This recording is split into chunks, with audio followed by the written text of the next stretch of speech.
Hey, welcome to my second video about my mini cut as I take you through it. This video is going to be based on basically the nutritional breakdown of the mini cut, how I've structured it, delving a bit into macronutrients, so protein, carbs and fats, and then I'll give you a mini update on progress so far since I'm a week and a half in, and I'll probably go off on a couple of tangents as well. Before I start, I am wearing a hat, don't judge me. My hair's got that Edward Scissorhands vibe, so the hat is a must. Anyway, let's continue.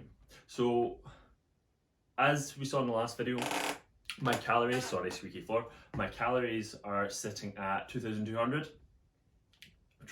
That's on average per day. I can't remember the total off the top of my head, but for the week, it doesn't really matter to be honest. So trying to eat 2,200 calories per day. Personally, I quite like just having a set calorie target every day, because then I can just rinse and repeat each day with similar foods, so there's not really much adjusting and I don't need to think about it too much. So it actually makes the whole process a lot easier. There is positive and negatives to that. So for instance, in terms of nutrition, if I have a bigger training day, like a leg day, I really do tend to need and want more fuel and more food. Even after training legs, I'm more hungry. So there's a bit of a drawback there, because my hunger does spike on heavier training days, so mainly leg days, and then I'm possibly not getting quite enough fuel to help fuel those sessions and recover from them. But because we're in the start of the mini cut, it's not too bad at the moment. It's something I can look at adapting as we progress through, depending on how I feel and things like that. So let's get into, that's kind of the calories. Calories, 2,200, nice and simple. So the next most important thing that I focus on is protein. Protein is going to be important just to actually repair and help recovery, or repair tissues, build new tissue, help just overall recovery. So I set my protein target around, generally I personally aim for 2 grams per kilogram of body weight. So me being starting at 104 kilos, I'm looking for 208 grams of protein each and every day. With that, to really optimize the benefit I get from my protein intake, we look to basically, well, what protein does is stimulates a thing called muscle protein synthesis when we consume enough of it in one sitting. So that's normally around 20 to 25 grams of our essential amino acids, so our kind of essential proteins that we can break down from other proteins and make within our body. It is ones we need to consume. So with that, what we're trying to do there is increase our muscle protein synthesis, and if we sit predominantly in protein synthesis rather than in breakdown, we're going to get that overall positive. So that is going to help lead to a better opportunity to build muscle, repair tissue and such. So regarding protein, I aim for 2 grams per kilo. So as I said, that totals 208. With that 208, I try and spread it throughout the day to stimulate muscle protein synthesis throughout the day. Generally it takes us about 3 to 5 hours to digest a meal, food. So that's kind of, I just hit the middle mark, and that's why I aim for 4 hours for every protein feeding. I'll still dip into muscle protein breakdown, but again, that's not a bad thing. It's actually quite important that we do, but just for an overall positive and plus, that's why I kind of spread my protein intake throughout the day. You can go as low as about 1.6 grams per kilo, and that's kind of the minimum I would aim for, just for anyone. And you can go up to technically over 3 grams per kilo. You're not going to see any drawbacks from that. However, the benefit from it doesn't exponentially get bigger as you eat more protein either. So it's just getting the balance right, and 2 grams per kilo is quite a good balance from not having my diet just all protein and actually getting the benefit of it relatively as optimal as possible. After protein, then we're looking at carbs and fats. Now, I know personally I function a lot better with a higher carb diet. Carbohydrates are going to be the main source of fuel we use when we're training as well. So generally a higher carbohydrate diet is going to help performance too. But again, there are people that aren't going to be the same. You might find that if you're trying to get more carbohydrates, you might bloat more or just feel a bit worse off. And then if you're feeling worse off, the likelihood of you training them goes down, your just general mood and energy levels drop. So we're not like, there's no benefit to it. We're just actually making things worse. So that's where it's very individual. I know that just from years of tracking and actually seeing data day to day of when I've been low energy levels and I've checked what I've eaten and there's been like barely any carbs, and I'm like, and then days where my carbs are higher, especially early on, I do notice I'm just in a much better mood and a lot less grumpy. So with that, it takes a bit of experimentation, but it's kind of just the main aim is to find a balance that suits you. In terms of fats, I would and I do recommend that you don't have your fats any lower, and at the very lowest, than 15% of your total calories. I generally say to people no lower, like definitely no lower than 15, but aim 15 to 20 minimum, preferably 20. Just because fats have an important role in our hormonal system production and things like that. So we need to make sure we still are eating fats. One of those things is fats don't make you fat. So if that is an idea you have in your head, it's not true. It is a myth. So you can eat that, and it's the control of our energy input and energy output. Finding that balance is what determines if we are gaining body fat, losing body fat, and basically that's it.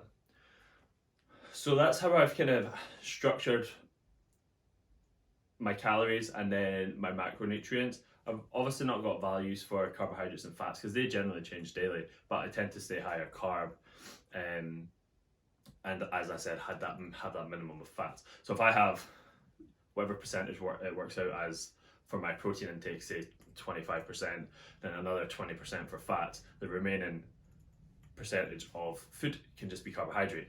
Super simple. After that, what we really want to focus on is just getting a good range of vitamins and minerals, so micronutrients and fiber in our diet, just to really aid digestion and actually aid all the functions our body does, with getting a nice range of vitamins and minerals in to just help our bodily processes and function. So then the easiest way I kind of talk about doing that and try and do myself is basically all the colours in the rainbow, is trying to get as many of those colours in my food as possible. So red tomatoes, purple beetroot, white onion, so on and so forth. I'm not going to bore you with a bunch of different foods. You can see it. Whatever colour the food is, associate it with that colour. It's easy. Greens tend to be easy, just a high variety, but it's getting all the other ones in as well. And if we do that, we're going to get the biggest spectrum of micronutrients into our diet, which for our overall health is going to be amazing. So really, actually, to be fair, when I diet, my food intake is actually a lot healthier than when I'm bulking, for instance, and my calories are higher. Partially out of laziness and partially because as you push calories up, you get a lot fuller. So, and vegetables and fruits, the calorie content generally isn't as high, and then they're higher volume as well. So that fills you up quite a lot, which is why it's great for dieting as well, or fat loss, or creating a calorie deficit, whatever you want to call it. Whereas when we're pushing calories up, it's not really that efficient for pushing calories up, but it does fill you up a lot. So I'm probably a much healthier being when I diet, ironically, even though I'm dropping body fat and energy levels start to dwindle the longer you're in the diet. Let's keep on topic. It's a challenge for me, you've probably noticed. Yeah, so overall, that pretty much sums up most of the nutrition. I won't get into supplementation because it's not actually that important. If it is something you'd like me to cover, let me know when I can. But again, in terms of the hierarchy of importance, it's minute compared to energy balance, so calories in, calories out, macronutrients, protein, carbs, fats, and micronutrients, so vitamins, minerals, fiber. Fiber technically is a macronutrient because it is a form of carbohydrate, but I just class it in that kind of group, and I don't want to confuse you any further. And that's basically how I kind of structure the actual more detailed side of the nutrition. So instead of just looking at calories, looking at the more specifics and get a balance between everything. Again, it takes a wee bit of playing around with for each individual, and you need to find what suits you.